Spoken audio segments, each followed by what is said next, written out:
નમસ્કાર દોસ્તો વિડીયોને વધુમાં વધુ શેર કરીને દરેક લોકો સુધી પહોંચાડજો કે ભારતની જનતાની આંખ ઉઘડે.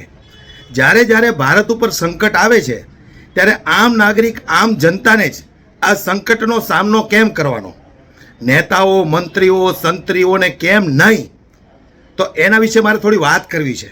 2 દિવસ પહેલાં દેશના વડાપ્રધાને કીધું કે આટલી બચત કરો, તો હવે મારે ભારત સરકારને પણ વાત કરવી છે કે ખરેખર જો તમે દેશના હિત માટે કંઈ સારા નિર્ણયો લેતા હોય તો મારી જે વાત છે એને પણ તમે સાંભળી લો અને એના ઉપર તમે પણ મંથન કરજો. અને હું દેશની જનતાને કહેવા માગું છું કે આ વિડીયો પૂરેપૂરો સાંભળજો અને ત્યાર પછી તમે પણ નક્કી કરજો. અને જો તમારી અંદર તાકાત હોય ને તો દેશના વડાપ્રધાનને સવાલ કરજો. અરે દેશના વડાપ્રધાનને સવાલ કરવાની ક્યાં વાત છે? આ અંધભક્તોની અંદર તો દેશના રાજ્યના મુખ્યમંત્રી હોય કે પોતાના વિસ્તારના ધારાસભ્યો હોય કે પોતાના વિસ્તારના કોર્પોરેટર હોય ને, તો એને પણ સવાલ કરવાની આ અંધભક્તોની અંદર તાકાત નથી. પણ આપણા વિડીયોની અંદર એના મા બાપના સંસ્કાર બતાવવા માટે તરત આવી જશે. હવે હું જે તમને કહેવા માગું છું એ 2 મિનિટ ધ્યાનથી સાંભળી લેજો. વિડીયોને સ્કીપ નહીં કરતા, વિડીયો શેર કરજો, દરેક લોકો સુધી પહોંચાડવો પડે. તો જ આ સરકારને ખબર પડશે કે દેશની અંદર જાગૃત નાગરિકો પણ છે. હવે આ સરકાર આપણને સલાહ આપે છે કે ભાઈ દેશ હિત માટે 1 વર્ષ માટે સોનું ખરીદવાનું બંધ કરો, પેટ્રોલ ડીઝલનો બચાવ કરો. આવા ઘણા બધા આપણને જે નિવેદનો આપ્યા છે એ ગઈકાલે આપણે વાત કરી. પણ હવે જે મારે વાત કરવી છે બરાબર ખાસ ધ્યાનથી સાંભળજો. હું સરકારને કહેવા માગું છું કે અમારે જ દેશભક્તિ બતાવવાની છે કે તમારે લોકોને પણ દેશભક્તિ બતાવવાની છે? તમારે લોકોને દેશભક્તિ બતાવવાની હોય તો હું જે તમને 5-7 મુદ્દા જે કહું ને એના પર ધ્યાન આપજો અને એના પર વિચાર કરજો.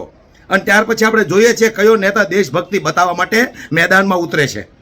દેશનું સારું થતું હોય તો અમે પણ તૈયાર છીએ, પણ અમે આમ નાગરિક આમ જનતા શું કામ, દેશનો નેતા કેમ નહીં?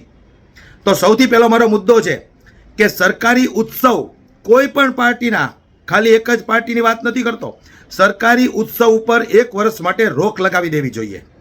સરકારી કાર્યક્રમો એકદમ સાદગીથી કરવા જોઈએ. સમાજ સેવા કરવા નીકળેલા આ નેતાઓ ધારાસભ્યો મંત્રીઓ સંત્રીઓ જે મોંઘીદાત ગાડીઓમાં ફરે છે ને અને ખોટા જે નાટકો કરે છે ને કે અમે સમાજ સેવા કરવા માટે આવ્યા છીએ, તો એવા મંત્રી સંત્રી નેતાઓને હું કહું છું કે જો ખરેખર તમારી અંદર દેશની અંદર કંઈક સારું થાય એવી ભાવના હોય ને તો 1 વર્ષ સુધી તમારો પગાર તમારે છોડી દેવો પડે, તમારું પેન્શન તમારે છોડી દેવું પડે, તમારા પગારની અંદર જે કંઈ મોંઘવારી ભથ્થું વધે છે એ તમારે છોડી દેવું જોઈએ જો તમારી અંદર તાકાત હોય તો. આ બધું ખાલી આમ નાગરિક આમ જનતાને નથી કરવાનું. અમે તમને વોટ આપી દીધા એટલે તમે રાજા નથી થઈ ગયા.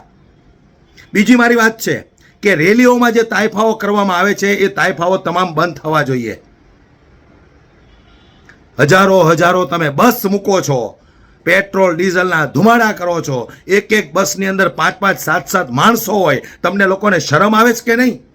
પેટ્રોલ ડીઝલના આટલા ધુમાડા કરો છો તમે અને જનતાને સલાહ દો છો તમે. અમારે દેશ હિત માટે કામ કરવાના છે, અમને દેશ માટે પ્રેમ છે, પણ તમને કેટલો પ્રેમ છે આજે હું તમને પૂછવા માંગુ છું. વિદેશી ટૂર આમ નાગરિક આમ જનતાને 1 વર્ષ માટે બંધ કરવી જોઈએ. તો તમે કરી દો બંધ. તમે ત્યાં જઈને હું ઉકાળી લીધું અત્યાર સુધીમાં? તમે વિદેશી ટૂર બંધ કરો. તમામ નેતાઓને કહું છું, કોઈ એક નેતા કે એક પક્ષ નથી કહેતો, તમે વિદેશી ટૂર બંધ કરો. તમે શું કામ ને જાઓ છો વારંવાર વિદેશ? VIP કાફલાઓ આ બધું બંધ થવું જોઈએ. મોટા મોંઘા દાટ પ્લેનમાં જે ફરો છો ને તમે લોકો, એ પ્લેન જો તમારી અંદર તાકાત હોય ને તો 1 વર્ષ માટે પાર્કિંગમાં મૂકી દો.